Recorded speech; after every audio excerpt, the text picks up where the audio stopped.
ओम शांति। आज बाबा का 11 दिसंबर का मुरली है 2025। बाबा ने कहा, मीठे बच्चे, संगम युग पर तुम ब्राह्मण संप्रदाय बने हो। संगम युग पर तुम ब्राह्मण संप्रदाय बने हो। तुम्हें अब मृत्यु लोक के मनुष्य से अमर लोक का देवता बनना है। क्या कहा बाबा ने? संगम युग पर तुम ब्राह्मण संप्रदाय बने हो। तो अभी हम क्या बने हैं? ब्राह्मण संप्रदाय के बने हैं। ब्राह्मण संप्रदाय कौन है? जो शूद्र की चिंतनों को अपने बुद्धि से निकाला हुआ है। और ब्राह्मण मतलब क्या है? पवित्र। अर्थात परमात्मा ने जो पवित्र विचार हमको दिया है, उस विचारों को जिसने अपने बुद्धि में स्थान दिया है, वो है ब्राह्मण। तो बाबा हमें इस संगम युग पर अभी क्या बना रहा है? ब्राह्मण संप्रदाय का बना रहा है। तो जिसने अपने बुद्धि में परमात्मा की विचारों को स्थान दिया है, वो है ब्राह्मण। तुम्हें आप मृत्यु लोक के मनुष्य से अमर लोक का देवता बनना है। तो हमें इस मृत्यु लोक के जो मनुष्य है, उनके जो विचार, वो बदल बदल करके अमर लोक के जो देवताएं हैं, उनके विचारों के जैसा हमारा विचार बनाना है। क्योंकि जो हम सोचते हैं, वो हम करते हैं, और वो हम बनते हैं। तो हमारे सोच से ही पहले हम सोच में देवता बनेंगे, उसके बाद फिजिकली हम देवता बनेंगे। इसलिए बाबा कहा, अभी तुम्हें मृत्यु लोक के मनुष्य से अमर लोक का देवता बनना है। तो कहां पर बनना है? इस पुरुषोत्तम संगम युग में ही बनना है। तो शरीर से तो हम रहेंगे कलयुगी मनुष्य, लेकिन सोच से हम बन जाएंगे सतयुगी देवता। आज बाबा ने प्रश्न पूछा, तुम बच्चे किस नॉलेज को समझने के कारण बेहद का संन्यास करते हो? तो बाबा ने पूछा, कौन सी वो ज्ञान है जो हम समझने के कारण बेहद का सन्यासी होते हैं? उत्तर कहा बाबा ने, तुम्हें ड्रामा की यथार्थ नॉलेज है। तो क्या कहा बाबा ने? कि हमें ही इस ड्रामा के यथार्थ नॉलेज है, ज्ञान है। तुम जानते हो, ड्रामानुसार अब इस सारे मृत्युलोक को वशमीभूत होना है। तो सिर्फ हम जो बाबा के बच्चे हैं, उनको ही अभी ये मालूम है कि ये दुनिया अभी क्या होने वाला है। ये दुनिया अभी परिवर्तन होने वाला है। इस दुनिया में हम जो कुछ भी देख रहे हैं, वो अभी रहने वाले नहीं है। अभी यह दुनिया वर्थ नॉट अ पैनी बन गई है। वर्थ नॉट अ पैनी मतलब क्या है? एक पैसे की भी नहीं है। ये जो दुनिया अभी हो गया है, इस दुनिया अभी सतयुग के तुलना में एक पैसे का भी नहीं है। अशुद्ध हो गया ये दुनिया। इसमें जो कुछ होता है, वो फिर हूबहू कलब के बाद रिपीट होगा। इसलिए तुमने इस सारी दुनिया से बेहद का संन्यास किया है। क्या कहा बाबा ने? बाबा कह रहा है कि अभी जो कुछ भी हो रहा है, वो फिर भी कलब के बाद पुनः ऐसे ही रिपीट होगा। जो जो कुछ भी अभी हो रहा है, ये फिर से होगा। गीत, आने वाले कल की तुम। ओम शांति। बच्चों ने गीत की लाइन सुनी। तो बाबा ने हमें क्या सुनाया? गीत का लाइन सुनाया। आने वाला है अमर लोक, इहो है मृत्यु लोक। तो क्या कहा बाबा? जो आने वाला युग है, वो होगा अमर लोक। क्योंकि वहां किसी को भी मृत्यु का भय नहीं है। लेकिन यह है मृत्यु लोक। क्योंकि हमें मृत्यु का भय है। क्योंकि यहाँ के मनुष्य समझते हैं कि ये शरीर के विनाश के साथ साथ हमारा भी अस्तित्व खत्म हो जाएगा। लेकिन सतयुग के जो देवी देवता हैं, उनको मालूम है कि हम सिर्फ ये शरीर रूपी पोशाक को बदल रहा है। हम रहेंगे, हम हैं और रहेंगे भी। इसलिए उसको कहा जाता है अमर लोक। आप बाप पढ़ाते हैं संगम पर आत्माओं को, पढ़ाते हैं इसलिए बच्चों को कहते हैं आत्मो अभिमानी हो बैठो। तो बाबा किसको पढ़ रहा है? बाबा शरीर को नहीं पढ़ा रहा है, बाबा पढ़ा रहा है आत्माओं को। इसलिए बाबा कह रहा है कि तुम अपने आप को आत्मा समझ करके बैठो, मैं शरीर नहीं, मैं आत्मा हूं। तो आत्मा समझ के बैठेंगे तो ही आत्मा के ऊपर ये प्रभाव डालेगा। अगर हम आत्मभान में बैठ के नहीं सुनेंगे तो ये हमारे अंदर नहीं जाएगा। जैसे होता है ना, ब्लूटूथ अगर ऑन होगा तो ही दूसरे मोबाइल से वो उधर जाएगा। अगर ब्लूटूथ ही ऑन नहीं है तो वो ट्रांसफर नहीं होगा फाइल। ऐसे ही हम है शरीर भान में, परमात्मा है आत्मभान में। तो वो अभी हमारे अंदर फाइल फाइल डाल रहा है। तो अगर हम देहवान में रहेंगे तो उनके साथ हमारा ट्यूनिंग ही नहीं होगा बुद्धि का। तो वो आत्मभान में बोलेगा और हम देहवान में उसको समझने की कोशिश करेंगे, तो जैसे वो समझाना चाहते वैसे हम नहीं समझ सकते। इसलिए बाबा ने कहा अगर बाबा जो समझा रहा है वो हमें समझना है तो हमें देहवान को भूल के आत्मो अभिमानी होकर बैठना है। यो निश्चय करना है हमको बेहद का बाप पढ़ाते हैं। तो बाबा एक बहुत बड़ा बात यहाँ पर कहा कि पहले जो महत्वपूर्ण बात है वो है निश्चय का, कि कौन हमें पढ़ा रहा है। क्योंकि जब तक ये निश्चय नहीं होगा कौन पढ़ा रहा है तो उस पढ़ाई के ऊपर हमारा उतना जोर नहीं रहेगा, या फिर उसको हम उतना ध्यान से नहीं सुनेंगे, उसका मूल्य भी हम नहीं रखेंगे। तो हमें तो पहले अपने आप से बातें करके अपने अंतर मन को, अपने बुद्धि को यह समझाना है कि ये ज्ञान हमें कौन दे रहा है, ये कौन बोल रहा है। ये स्वयं ईश्वर हमें ये ज्ञान दे रहा है। तो ये पहले अपने आप को समझाना है तो ही ये हमारे बुद्धि में बैठेगा। यो निश्चय करना है हमको बेहद का बाप पढ़ाते हैं। हमारी एम ऑब्जेक्ट यो है लक्ष्मी नारायण, लक्ष्मी नारायण या मृत्यु लोक के मनुष्य से अमर लोक का देवता बनना। और उसके बाद क्या है? उसके बाद है अपने लक्ष्य को फिक्स करना। क्योंकि जैसा हमारा लक्ष्य होगा वैसा ही हमारी पढ़ाई होगी। जैसे जिनका लक्ष्य है मैट्रिक पास करना तो उनका तैयारी भी वैसा होगा, और जिनका लक्ष्य है आईपीएस आईएएस पास करना उनका पढ़ाई भी उस तरीके का ही होगा। इसलिए हम जो ब्राह्मण आत्माएं हैं हमें भी पहले अपने लक्ष्य को सेट करना है कि हमें बनना क्या है, और उस पद को पाने के लिए उसका प्रोसेस क्या है। क्योंकि अगर हमारे लक्ष्य को फिक्स नहीं करेंगे तो प्रोसेस हमारे सामने नहीं आएगा। जैसे कोई कॉम्पिटिटिव एग्जाम के लिए कोई मेहनत कर रहा है, तो अगर उनका कोई फिक्स्ड नहीं होगा कि वो कौन सी नौकरी करने वाले हैं तो वो बिखर जाएगा। उसको पहले सेट करना होगा कि वो रेलवे का जॉब करेगा, या फिर वो क्लार्क का जॉब करेगा, या फिर वो टीचर होगा, या फिर वो आईपीएस आईएएस होगा। क्योंकि हर एक का सिलेबस अलग अलग है, हर एक का सिलेबस अलग अलग है। सभी कॉम्पिटिटिव एग्जाम है लेकिन जो सिलेबस है वो अलग है। वैसे ही हमें क्या बनना है इसको पहले हमें सेट करना है। क्योंकि 9,16,108 तो पढ़ाई तो सेम है। क्योंकि हम जो मैट्रिक लेवल में पढ़ाई की है वही कॉम्पिटिटिव लेवल में आते हैं, लेकिन उनके लिए थोड़ा और ज्यादा मेहनत चाहिए, उनके उसके लिए और ज्यादा प्रिपरेशन चाहिए। वैसे ही जो हम नॉर्मल लोग एक बार मुरली पढ़ रहे हैं, सुन रहे हैं, तो वो क्या हो गया? वो है नॉर्मल मैट्रिक, मैट्रिक वाला।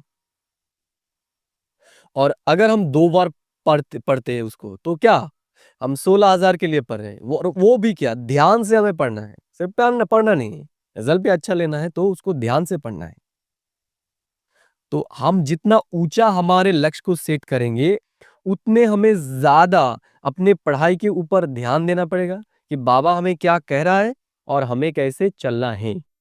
इसलिए बाबा ने हमें कहा कि हमारे लक्ष्य को पहले सेट करना है कि हमारा लक्ष्य क्या है। हमारा लक्ष्य है लक्ष्मी नारायण जैसा बनना। तो लक्ष्मी नारायण के लिए क्या का सब्जेक्ट है, हम देखेंगे लक्ष्मी नारायण का युगल जो रूप है उसमें क्या है, उसमें 4 भुजाएं दिखाते हैं, शंख चक्र गदा और पद्म। तो अगर हमें लक्ष्मी नारायण जैसा बनना है तो हमें इस अलंकार के ऊपर ध्यान देना है कि हमारे अंदर ये सब अलंकार कितने परसेंटेज में है। शंख चक्र गदा और पद्म हम पहले भी डिस्कस किया है, थोड़ा मैं टच करता हूं। शंख मतलब अपने वाणी के ऊपर हमारा कितना कंट्रोल है। दूसरे है चक्र, जिसको सुदर्शन चक्र कहते हैं। तो हम कितना खुद को देखते हैं और कितना दूसरों को देखते हैं। बाबा ने कहा कि अभी हमें खुद खुद को देखना है, तो हमें चेक करना है हम खुद को देखते हैं या फिर दूसरों को देखते हैं। तीसरा है पद्म। पद्म है पवित्रता के प्रतीक, अर्थात इस दुनिया के जो विचार है, क्या वो विचार ही हमारे अंदर चल रहा है या हमारा विचार बदल गया पद्म के जैसा। परमात्मा जो विचार दे रहा है वो विचार हमारे अंदर चल रहा है या फिर दुनिया वाले जो विचार कर रहे हैं वही विचार हमारे अंदर चल रहे हैं। तो चेक करना है इसको। पद्म मतलब परमात्मा ने हमको जो विचार दिया है, हमें अभी वो विचार करना है। और उसके बाद है गदा। गदा मीन्स ज्ञान। तो हमें ज्ञान के आधार से हमारे बुद्धि के ऊपर विजय प्राप्त करना है अभी। तो ये है लक्ष्मी और नारायण की क्वालिटी। तो अगर हमारा लक्ष्य है लक्ष्मी नारायण बनना, तो हमें हर पल ये चेक करना है। जैसे एक स्टूडेंट क्या करते हैं, उसका टारगेट रहता है और उसका सिलेबस भी होता है। तो वो क्या करते हैं, वो टेस्ट भी लेते हैं, अपना छोटा छोटा टेस्ट भी देते हैं कि हम कितना तैयार हुए हैं। तो हमें भी ऐसा करना है, हमें भी ये चेकिंग करना है कि हमारे अंदर ये सब गुण कितने तक आया है अपनी। पहले शूद्र संप्रदाय के थे, तो शूद्र मतलब जिनके विचार अशुद्ध है वो है शूद्र। शूद्र कोई यहाँ पर शरीरधारी जाति के नाम बाबा नहीं बोल रहा है, ये विचारों की बात है। जिनके विचार नीचे है, खराब है, दूषित है, वही शूद्र है। और जिनके विचार शुद्ध है, पवित्र है, वो है ब्राह्मण। बाप आकर पत्थर बुद्धि से पारस बुद्धि बनाते हैं। तो दुनिया वालों के जो विचार है वो है पत्थर बुद्धि वाला, और बाबा ने जो हमें विचार दे रहा है ये है पारस बुद्धि वाला विचार है। इससे क्या होगा, हम खुद भी पारस बनेंगे और जिनको भी हम ये ज्ञान सुनाएंगे उसका जीवन भी पारस जैसा बन जाएगा। पहले सतो प्रधान पारस बुद्धि थे, अब फिर बनते हैं। ऐसे नहीं कहना चाहिए कि सतयुग के मालिक थे। सतयुग में विश्व के मालिक थे, फिर 84 जन्म ले, सीढ़ी उतरते उतरते सतो प्रधान से सतो रजो तमो में आए हैं। तो बाबा ने क्या कहा, हमने 84 जन्म लिए हैं। तो 84 जन्म लेते लेते हम उतरते उतरते अभी सतो, उसके बाद रजो, उसके बाद तमो में आ गए। तो अभी उठना भी ऐसा नहीं होगा कि हम तमो से सीधा सतो प्रधान में चले जाएंगे। पहले तो हमें जैसे हम उतरे हैं वैसे ही हमारे स्टेजेस ऊपर जाएगा। पहले तमो थे, तमो से हम रजो में आएंगे, रजो से हम सतो में आएंगे, सतो से हम सतो प्रधान तक जाएंगे। तो हमें चेक करना है अभी कि हमारे स्टेजेस अभी कैसा है।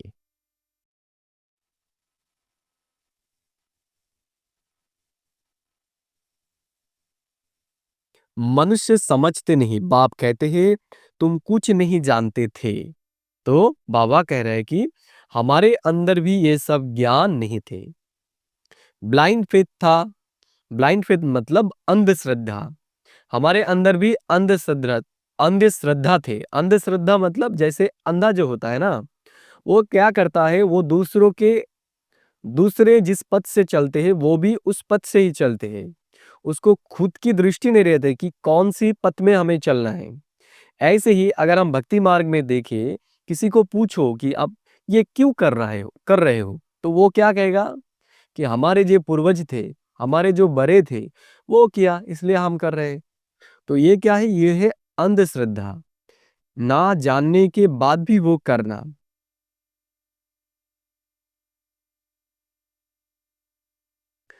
सिवाय जानने के किसकी पूजा करना या याद करना उसको ब्लाइंड फेथ कहा जाता है। और अपने श्रेष्ठ कर्म को भी भूल जाने से वह धर्म भ्रष्ट बन पड़ते। तो बाबा ने क्या कहा? हमारे जो श्रेष्ठ धर्म थे और श्रेष्ठ कर्म थे, उसको भूल जाने के लिए ही हम क्या बन गए? धर्म भ्रष्ट, कर्म भ्रष्ट बन गए हैं। भारतवासी इस समय दैवी धर्म से भी भ्रष्ट है। तो बाबा ने कहा अभी हम हमारे जो धर्म है दीप्ताई, उस धर्म से हम भ्रष्ट हो चुके हैं। देवता का गुण था देना, और अभी हमारा नेचर हो गया है लेने की, कि कोई मुझे प्रेम दे, कोई मुझे कोई सुख दे, कोई मुझे आनंद दे, कोई मुझे सम्मान दे। और देवता लोग जो थे वो देने वाले थे, वो दूसरों को सम्मान देते थे, देते थे। बाप समझाते हैं वास्तव में तुम हो प्रवृत्ति मार्ग वाले। तो बाबा कह रहे हैं हम प्रवृत्ति मार्ग वाले हैं। हम संसार के कार्यों को छोड़कर, समाज को छोड़कर जंगल में नहीं गए हैं। हम संसार में है, कर्म करते हुए हम अपने आप को पवित्र बना रहे हैं मन बुद्धि से। इसलिए बाबा कहते हैं कि हम प्रवृत्ति वाले हैं। और जो भक्ति मार्ग में है वो है निवृत्ति मार्ग वाले। वो संसार को छोड़ चुका है, कर्म को छोड़ चुका है। वही देवताएं जब अपवित्र बनते हैं तब देवी देवता कह नहीं सकते, इसलिए नाम बदल हिंदू धर्म रख दिया है। तो हम हिंदू कब से बन गए हैं? जब से हमारा जो देवी देवता धर्म था वो जब से हमारे से चला गया है, जब से हमारे में अपवित्र आचरण आ गया है, हम तब से अपने आप को हिंदू कहलाना शुरू कर दिया है।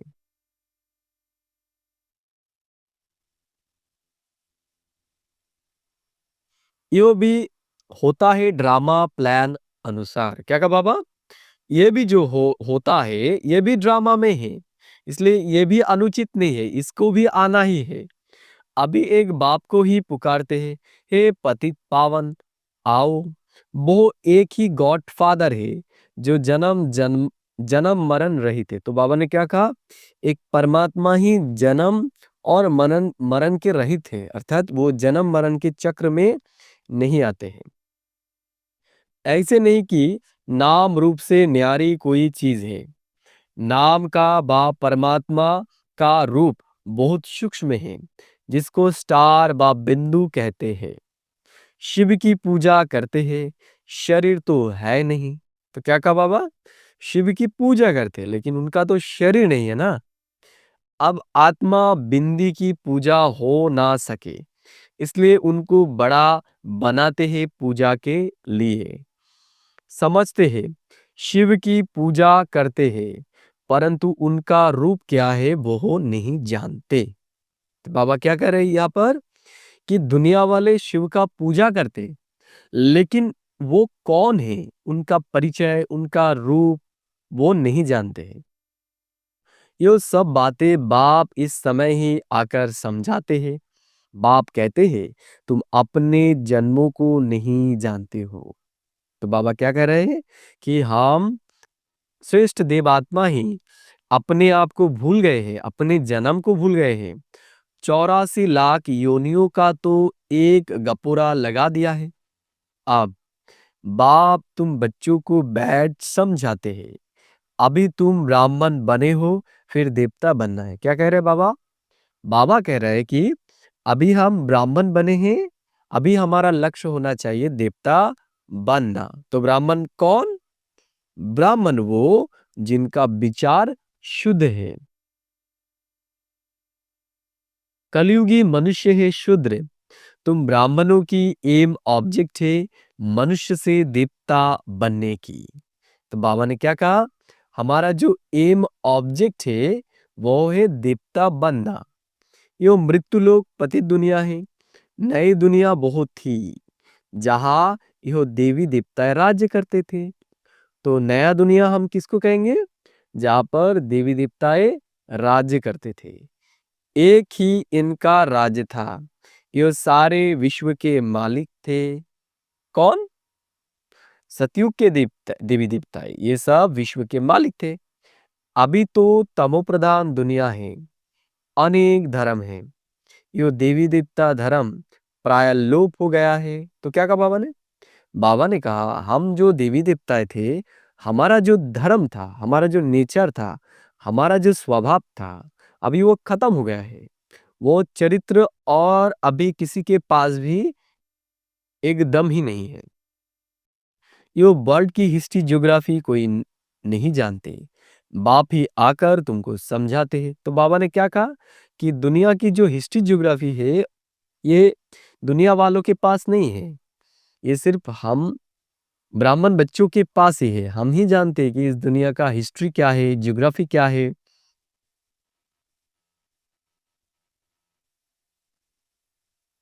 बाप ही आकर तुमको समझाते हैं। You God fatherly world university, जिनकी एम ऑब्जेक्ट है अमर लोक का देवता बनना। तो बाबा ने क्या कहा आज? बाबा ने क्या कहा? बाबा ने कहा यह एक गॉडली वर्ल्ड यूनिवर्सिटी। ये स्वयं, ये जो हम जहां पर पढ़ रहे हैं, ये एक यूनिवर्सिटी है जिस यूनिवर्सिटी का फाउंडर है स्वयं ईश्वर परमात्मा। ये हमारे बुद्धि में, चिंतन में लाना होगा कि हम कहाँ पर पढ़ रहे हैं। अपने आप से ये पूछना पड़ेगा। हम नहीं पूछेंगे तो इसका अनुभूति हमारे अंदर नहीं आएगा।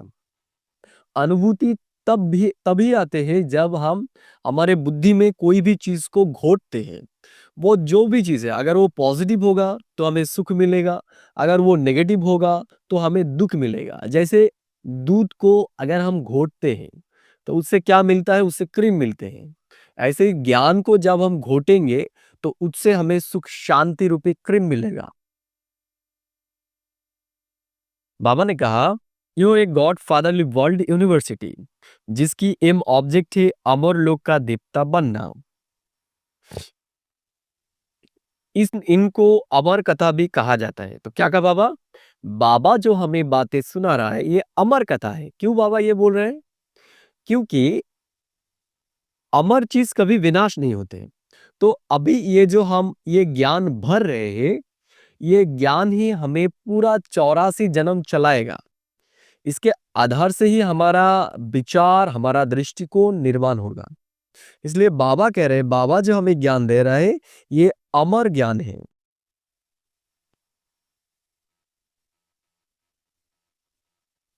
तुम इस नॉलेज से दीप्ता बन काल पर जीत पाते हो। वहां कभी काल खा नहीं सकता। मरने का वहां नाम नहीं। तो वहां ये शब्द ही यूज नहीं होगा कि कोई मरा है। मरना शब्द वहां यूज ही नहीं, व्यवहार ही नहीं होगा। अभी तुम काल पर जीत पहन रहे हो ड्रामा के प्लान अनुसार। तो अभी हम क्या मृत्यु के ऊपर विजयी हो रहे हैं। भारतवासी भी 5 वर्ष या 10 वर्ष का प्लान बनाते हैं ना। तो है ना, सरकार बनाए थे पंचवार्षिकी परिकल्पनाएं। समझते हैं हम राम राज्य स्थापन कर रहे हैं। बेहद के बाप की भी प्लान है राम राज्य बनाने का। तो ईश्वर, ईश्वर का प्लान क्या है? या फिर ईश्वर क्यों आते हैं इस दुनिया में? ईश्वर का एक ही प्लान है या फिर ईश्वर का एक ही कर्तव्य है। ईश्वर का कर्तव्य ये नहीं है कि कोई बीमार है उसके बीमारी को ठीक करना, किसी की नौकरी नहीं हो रहा है उसकी नौकरी दे देना। ये ईश्वर का काम नहीं है। ये छोटा मोटा काम ईश्वर नहीं करते, ये दुनिया वालों का काम है। ईश्वर वो काम करते हैं जो दुनिया वाले नहीं कर सकते। वो क्या? वो इस दुनिया वाले इस कलयुग की दुनिया को परिवर्तन नहीं कर सकते। तो ईश्वर आते हैं इस कलयुगी दुनिया को परिवर्तन करके सतयुगी दुनिया लाने के लिए। तो बाबा फिर कह रहा है कि सतयुग में भक्ति नहीं होती है। ज्ञान, भक्ति, वैराग यो बाप समझाते हैं।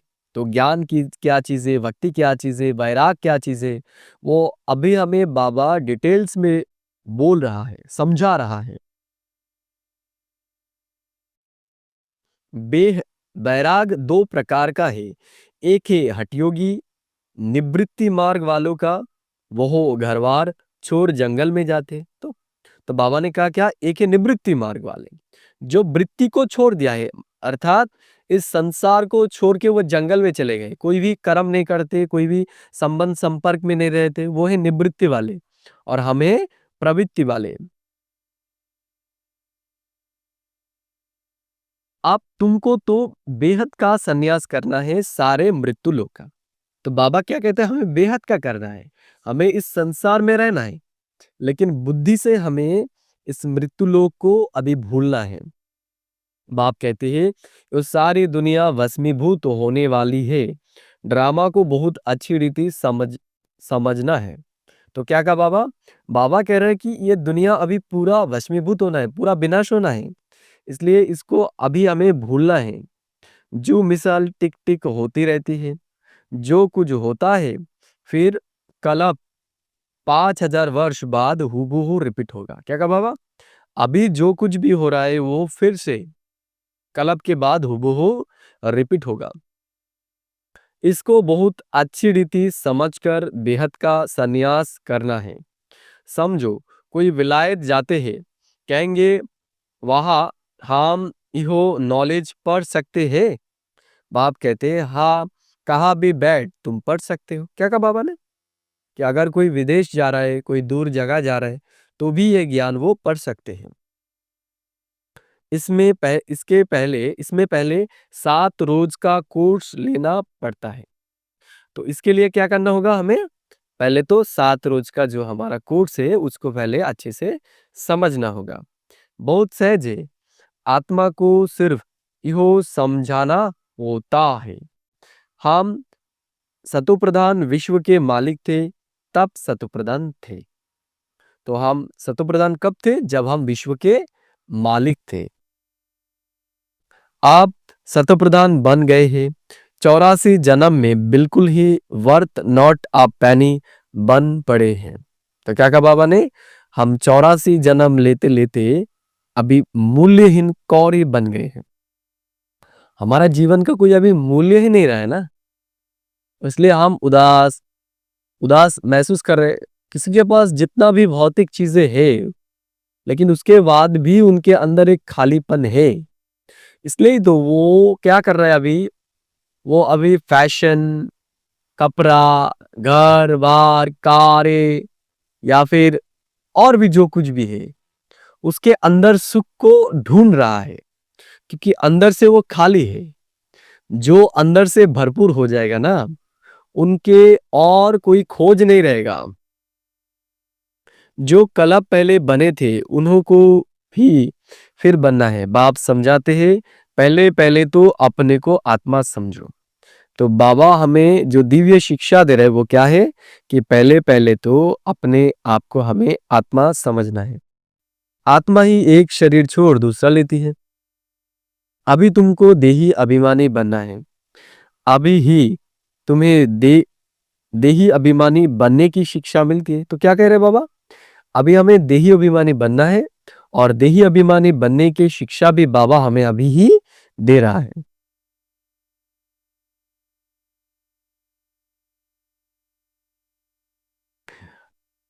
तुम नंगे अशरीरी आए थे, फिर अशरीरी बन वापिस जाना है। अपने को आत्मा समझ बाप को याद करो, यह है रूहानी यात्रा। तो पहली जो बात है वो क्या है, अपने आप को आत्मा समझना है। आत्मा समझने से क्या होगा, हमारे ऊपर जो बोझ चढ़ी हुई है कि मैं इसकी माता हूँ, पिता हूँ, भाई हूँ, बहन हूँ, संतान हूँ, और इसके साथ साथ हमारे अंदर क्या आ जाता है, प्रेशर आ जाता है, दायित्व आ जाता है। तो जितना हमारे अंदर प्रेशर रहेगा तो हम उतना दुखी होंगे। और जब भी हम अपने आप को आत्मा महसूस करेंगे कि मेरे शरीर नहीं आत्मा हूं, तो ये एकदम से वो गायब हो जाएगा, डिलीट हो जाएगा, रिफ्रेश हो जाएगा। इसलिए बाबा कह रहे हैं अपने आप को आत्मा समझो। ये स्कूल है ना, वास्तव में यो है गॉड फादरली यूनिवर्सिटी। गीता का ही राजयोग है, परंतु श्री कृष्ण को भगवान नहीं कहा जाता। क्या कहा बाबा ने, बाबा ने कहा श्री कृष्ण को हम भगवान नहीं कहेंगे, ब्रह्मा विष्णु शंकर को भी देवता कहा जाता है। अभी तुम पुरुषार्थ कर फिर सो देवता बनते हो। प्रजापिता ब्रह्मा भी जरूर यहाँ होगा ना। प्रजापिता तो मनुष्य है ना। तो क्या कहा बाबा ने, जो प्रजापिता होते हैं वो मनुष्य ही होते हैं। प्रजा जरूर यहाँ ही रची जाती है। हम सो का अर्थ बाप ने बहुत सहज रीति समझाया। क्या कहा बाबा ने, बाबा ने कहा बाबा हमें हम सो का अर्थ समझाए। हम सो मतलब हम ही वो थे। कौन? वो देवी देवताएं थे हम।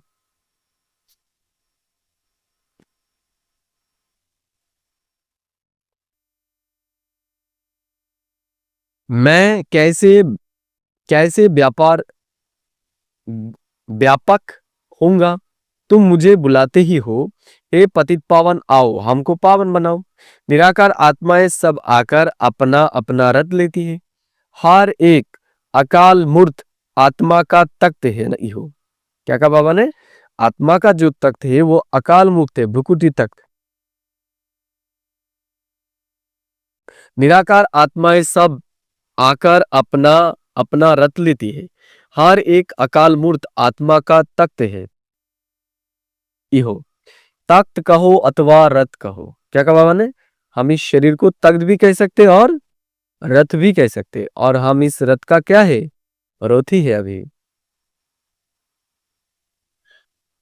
बाप को तो रथ है नहीं, वो निराकार ही गाया जाता है। ना सूक्ष्म शरीर है ना स्थूल शरीर है। निराकार खुद रथ में जब बैठे तब बोल सके। क्या कहा बाबा ने, बाबा कह रहे हैं कि बाबा जब तक ब्रह्मा के शरीर में नहीं आते हैं तब तक वो कुछ नहीं बोल सकते। जब ब्रह्मा बाबा के शरीर में आते हैं तब भी वो हमें अभी ये दिव्य शिक्षाएं दे रहे हैं। रथ बिगर पतितों को पावन कैसे बनाएंगे।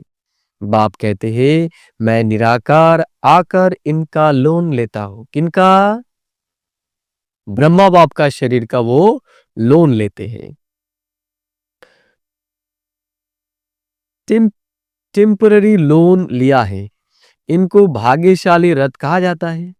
तो ब्रह्मा बाबा का जो रथ है वो है टेम्पररी। जब इच्छा वो आ सकते, जब इच्छा वो बाहर जा सकते हैं। बाप ही सृष्टि के आदि मध्य अंत का राज बताए।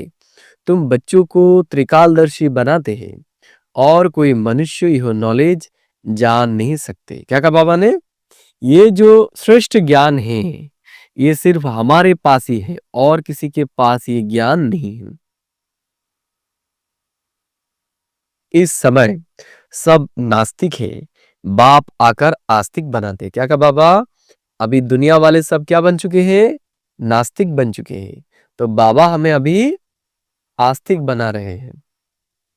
रचयिता रचना का राज बाप ने तुमको बताया है, आप तुम्हारे सिवाय और कोई समझा ना सके। तो क्या कहा बाबा, रचयिता और रचना का ज्ञान। रचयिता मतलब परमात्मा और रचना मतलब हम आत्माएं। तो परमात्मा कौन है, उनका कर्तव्य क्या है, ये सिर्फ हम ही जानते हैं। क्यों? क्योंकि परमात्मा खुद आकर हमें उनका परिचय दे रहा है। उनका कर्तव्य क्या है वो हमें वो बोल रहा है अभी।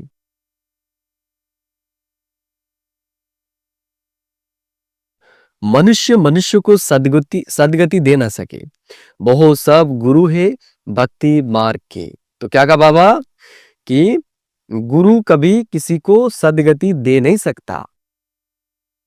सदगुरु एक ही है, उनको कहा जाता है वाह सदगुरु वाह। तो सदगुरु हम एक परमात्मा को ही सिर्फ कहेंगे, क्योंकि वो हमें मुक्ति और जीवन मुक्ति दे सकता है, दूसरा कोई भी गुरु दे नहीं सकता।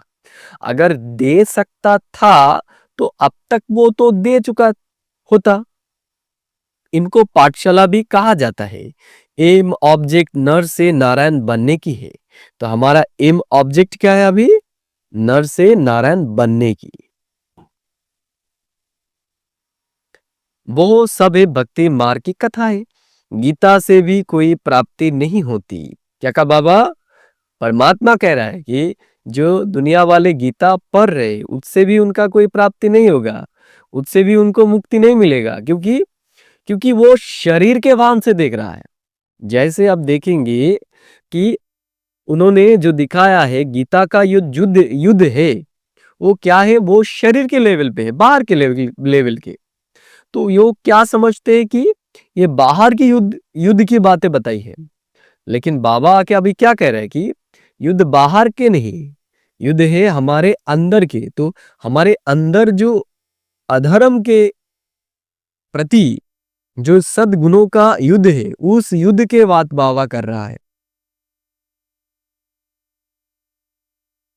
बाप कहते हैं, मैं तुम बच्चों को सम्मुख आकर पढ़ाता हूं, जिससे तुम इहो पद पाते हो।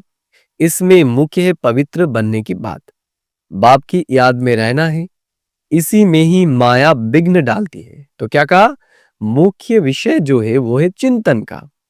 माया मतलब इस दुनिया के जो चिंतन है, वो चिंतन हमें परमात्मा का जो चिंतन है वो चिंतन करने नहीं देता। इसलिए तो पहले हमें उसको परखना है कि हमारे अंदर कौन से संकल्प आ रहे हैं। तो उसको निकलने के लिए हमें परमात्मा जो भी ज्ञान दे रहा है उसके आधार से हमें चिंतन करना है अभी। इसलिए बाबा कह रहे हैं कभी भी मुरली मिस ना हो। क्यों? क्योंकि मुरली है हमारे बुद्धि का खाना। जैसे हम एक दिन ना खाने से क्या होता है, हम दुर्बल हो जाते हैं, ऐसे मुरली जो है वो हमारे आत्मा के लिए खाना है। क्योंकि मुरली के माध्यम से ही हमें पॉजिटिव थॉट्स हमारे बुद्धि को मिलते हैं। तो मुरली है बुद्धि के फ्यूल, बुद्धि के शक्ति। तो अगर हम मुरली नहीं सुनेंगे तो हमारे बुद्धि कमजोर होते जाएंगे। मुरली मिस हुई गोवा एब्सेंट पर जाती है, मुरली से कहा भी बैठे रिफ्रेश होते रहेंगे। क्या कहा? तो बाबा कह रहे हैं मुरली मुरली ही ऐसा चीज है जिससे आत्मा रिफ्रेश हो सकती है। जैसे हम काम काज सब करने के बाद क्या करते हैं, नहाते हैं, क्योंकि हमारे शरीर में गंदगी आ जाती है। ऐसे ही इस दुनिया में चलते चलते हमारे बुद्धि में भी बहुत सारा किचरा आ जाता है। तो इस किचरे को रिफ्रेश करने का एक ही माध्यम है, वो है मुरली के श्रेष्ठ विचार। इसलिए हमें मुरली पढ़ना है, पढ़ाना है और सुनना है।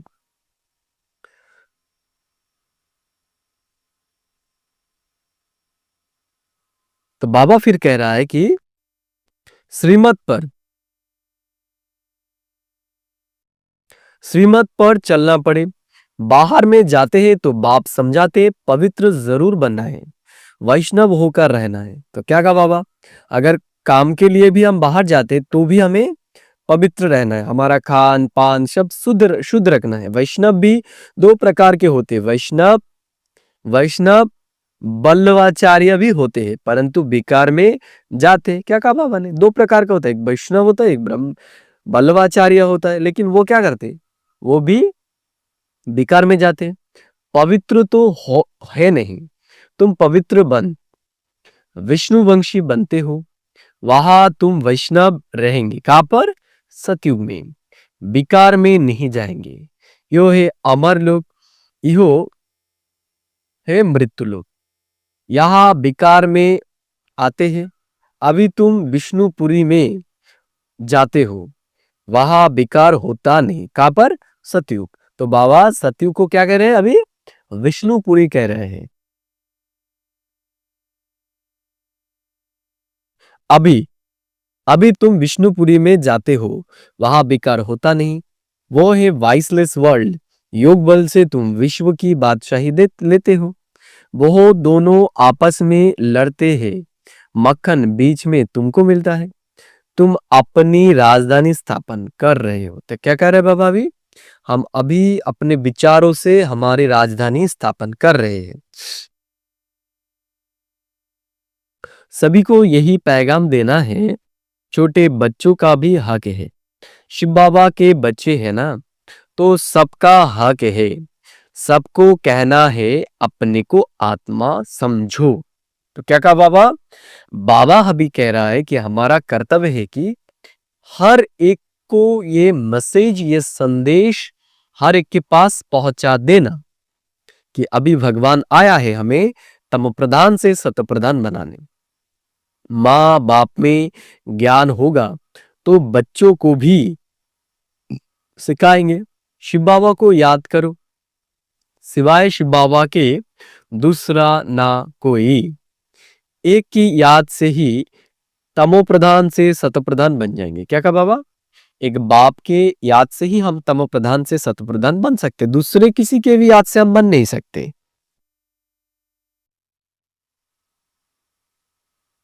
इसमें पढ़ाई बहुत अच्छी चाहिए, विलायत में रहते भी तुम पढ़ सकते हो।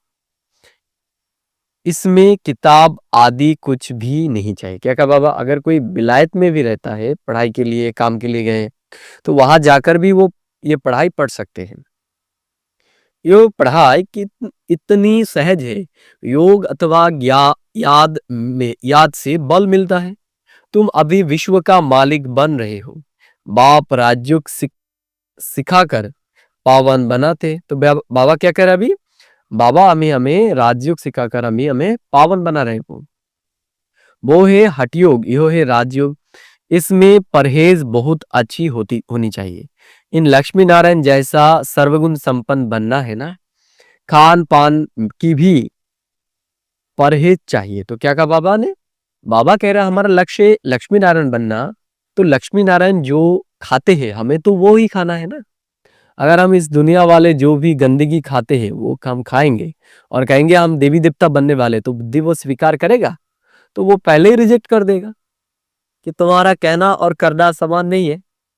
तुम खा रहे हो मांस मछली, अपवित्र चीजें, गंदगी, और कह रहा हो मैं देवता बनूंगा। ये संभव नहीं है, ये संभव नहीं है। तुम्हारा बुद्धि ये स्वीकार नहीं करेगा, क्योंकि ये बाप के ऊपर भी, बाप के हाथ में भी नहीं है।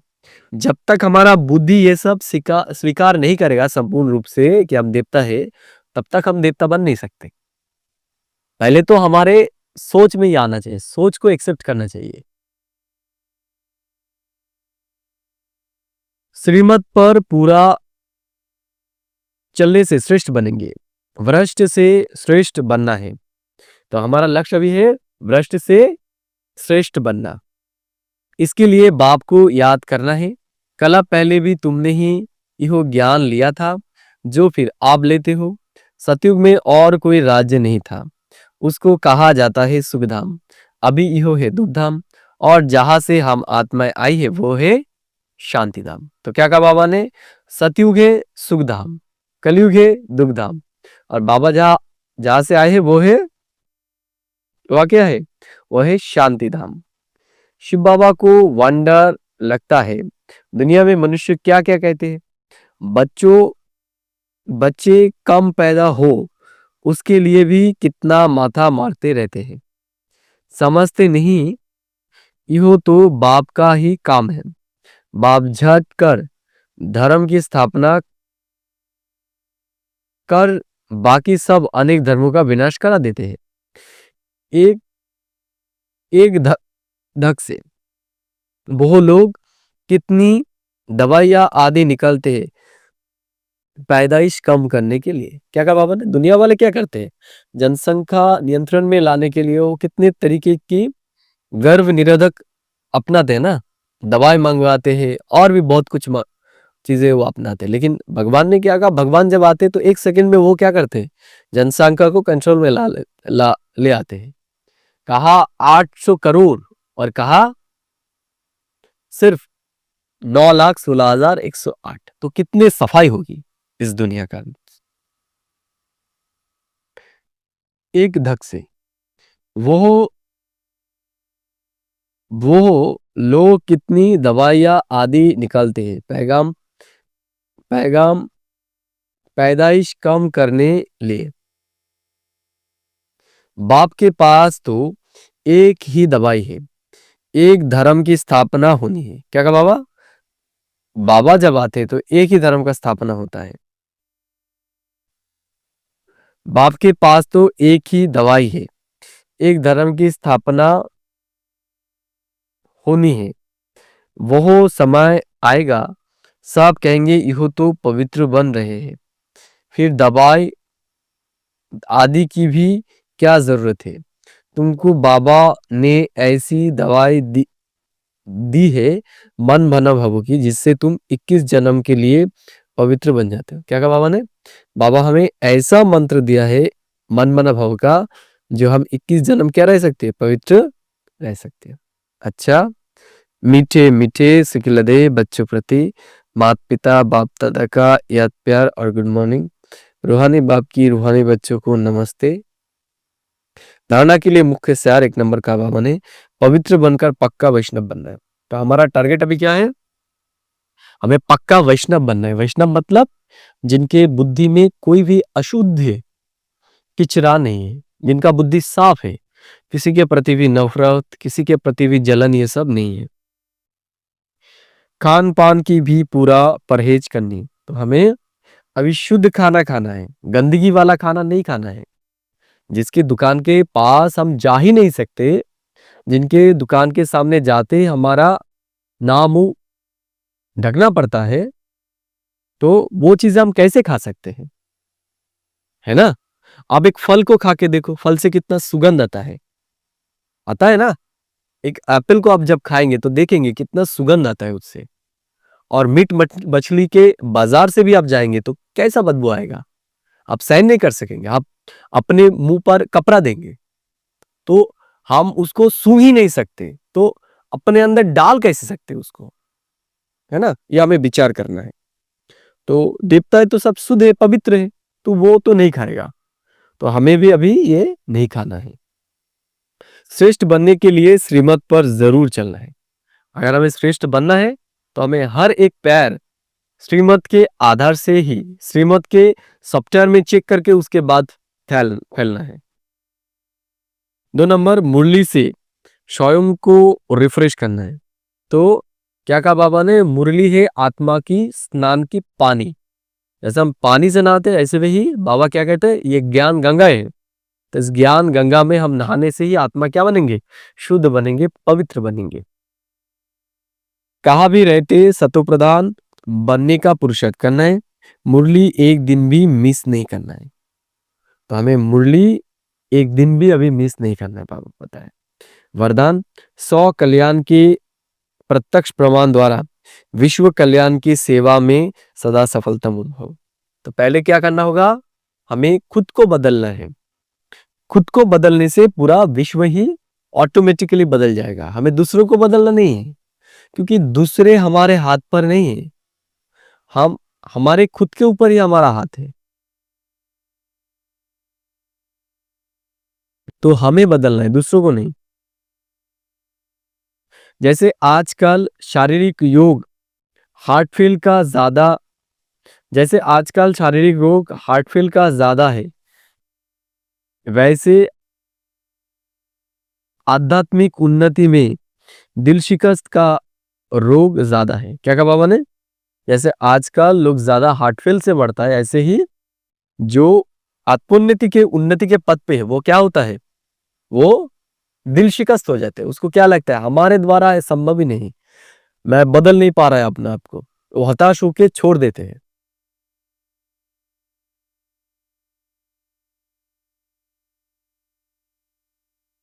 ऐसे दिल शिकस्त आत्माओं के प्रैक्टिकल परिवर्तन देखने से ही हिम्मत व शक्ति आ सकती है। तो क्या कहा बाबा ने? ऐसी आत्मा को ही साक्षी होकर देखने से हमारे अंदर प्रैक्टिकल में परिवर्तन दिखाई देगी। सुना बहुत है, आप देखना चाहते हैं। क्या कहा बाबा ने? सब बहुत सुना है ज्ञान, अभी वो ज्ञान अपने जीवन में देखना चाहते हैं।